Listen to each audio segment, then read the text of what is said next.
Hi guys, Electromatic IC here, and today I'm gonna be showing you how to solder perfectly. I mean, not perfectly, but at least good. So today I'm gonna make a circuit, a pre-amplified microphone with this condenser and a 104 marked capacitor. Okay, yeah, there it is. Oops, not that. Okay, it's somewhere here. It's 104 marked and this 1K resistor. And obviously we're gonna need some soldering equipments like solder. This is leaded 6040 flux core solder and a good soldering iron with a good tip and some soldering paste. Soldering paste is optional, and some rosin or flux. I got my Vero board here. Solder is heated up, and let's get started. So first of all, what you need to know about soldering is you need a good soldering iron. A good soldering station is the best, because the wall wart solders like this Lodestar here is not gonna be your best choice. The tip of this is wearing out, as you can see. I don't know if you can. I don't have a good camera, so you can't see it perfectly, but there is a small hole on the tip. Can you? Oh, okay. So now first we're gonna put on this condenser here like this. This goes in, and I don't have any third hand, so I have to do it the old way. And you need a good length of solder. Okay, like this. You need to be comfortable how you hold it and how you flow the solder. So you'll see here,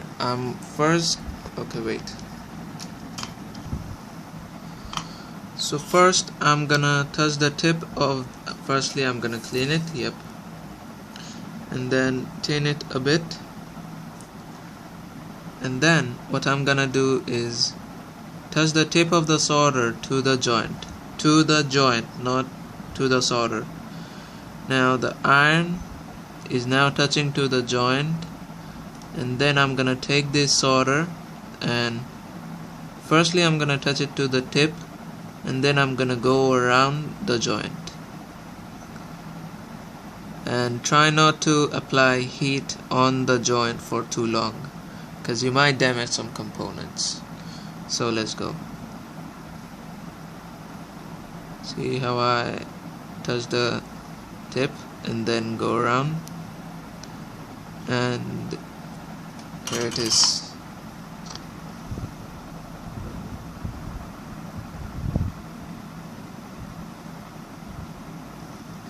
Now see how it's shiny. So this is a good solder joint. Now you see here, right here, okay, these two joints are shining really perfectly, and this one is not so much, because this solder is known as cold solder joint, or most commonly known as bad solder joint. Well, obviously. So these joints can, because different ways. Firstly comes your solder. Your solder may apply less heat, or the heat distribution might be less, which can cause solder problems. And then comes your solder itself.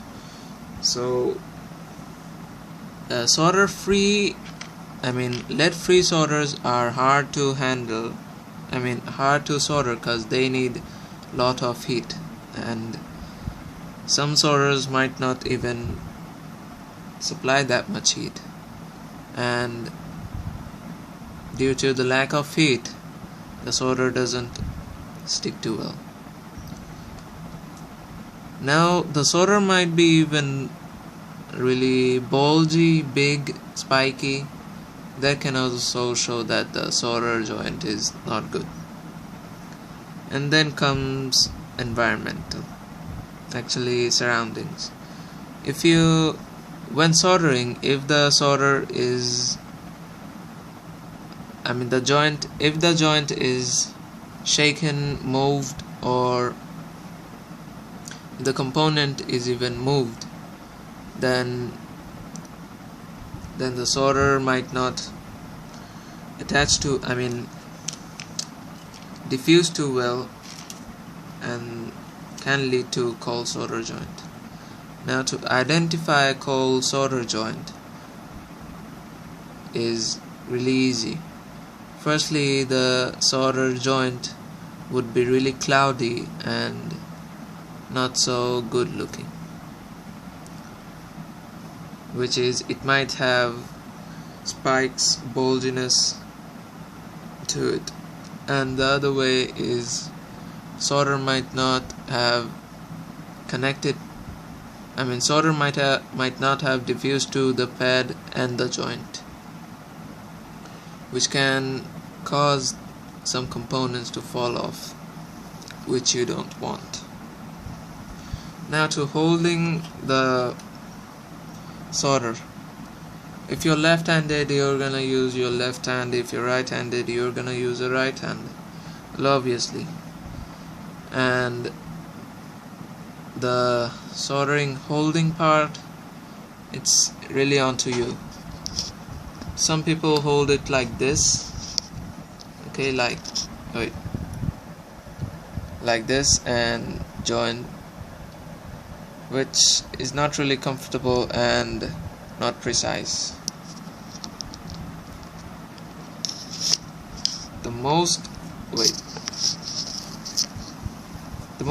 You have to use the solder as precise as you can. So I hold it like a pencil or a pen, and what else? Yeah, the solder itself, you need a long amount, a long length from the coil itself to diffuse,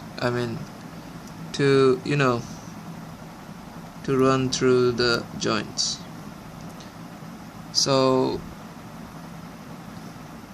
most people take a huge length like this and use it like this. They find it really comfortable to them. That's not our problem. They love it like this, they do. What else can we do? But to be more precise, we can just hold it really close and solder it, which gives a really good result. Or you can use a thinner solder.